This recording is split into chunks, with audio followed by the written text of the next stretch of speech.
Popin Media. Twebaza nnyo abantu batuyambye mu nsonga zonna. Abadde mukwano gwa buli muntu ebyokumwogerako byo bingi.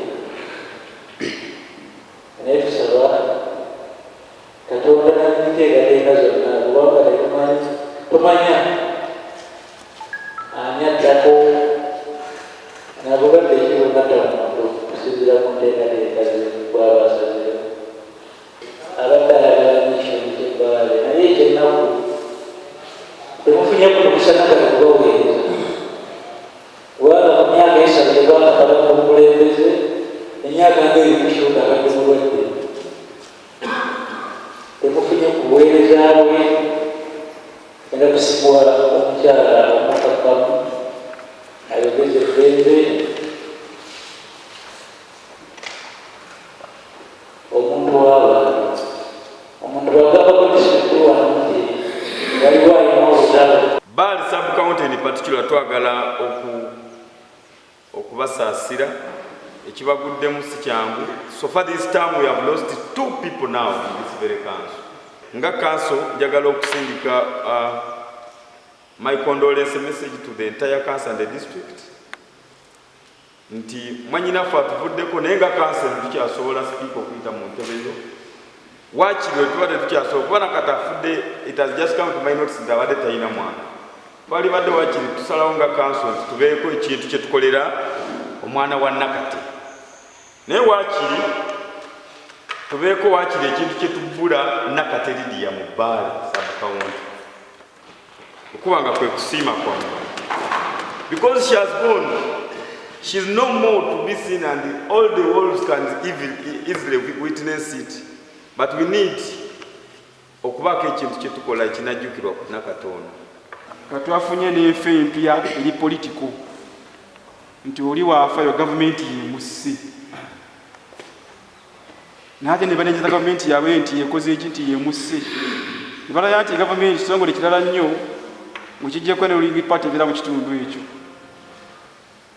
Naye Nakate alwanye n'obulwadde paka Mungu bw'asazeewo kumujjulula, era ye nkiwatafudde nfa eri politiko ng'eya Uganda ey'olwaleero gye twogerako.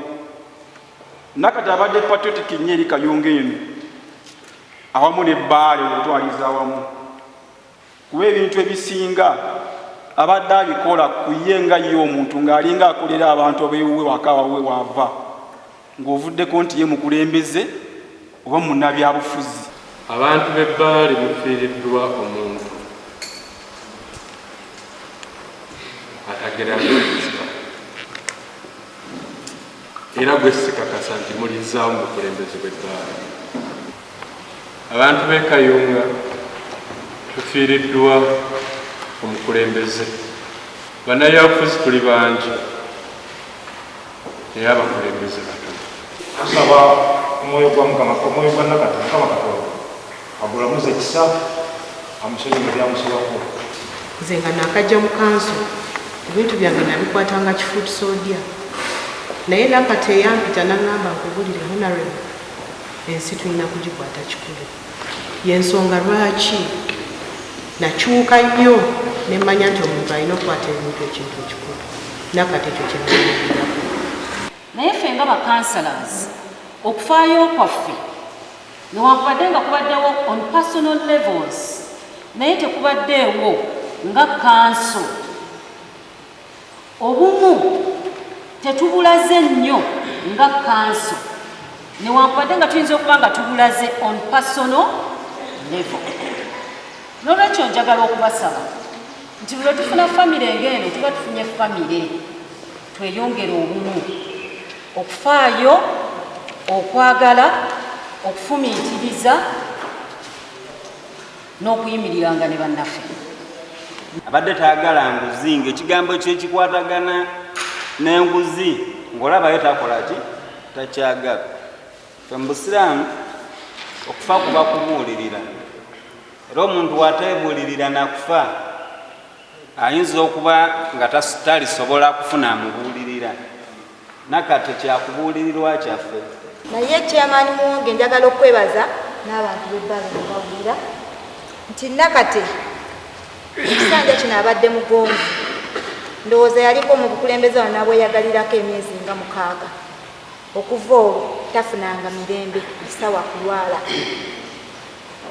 naye chairman teyagamba nti ekifo kino ekye-executive ate nga kiri sensitive okubanga kiri awo nga Nakate mulwadde kankikyuse nkiwa omuntu omulala chairman twagala okwebaza kubanga abakulembeze batono abalinga Nakate abasobola okuwuliriza nga Matawa yagambye batono Nakate tebera omusuba naye ndowooza kintu Mukama Katonda munabokayira agambye oluusi Mukama Katonda ajjawo abalungi bamutwala bamukolere ebyomujje so muno Nakate tumulagirembe ekirungi kikufuddeko nebaza lukiikazi ebalakulagirira kubanga waliwo embeera wekuuka ngaagambe ekirungi kiwunya nnyo naye ngaate nina okusuna naye takali nalirwala so webale nnyo ndowooza omutima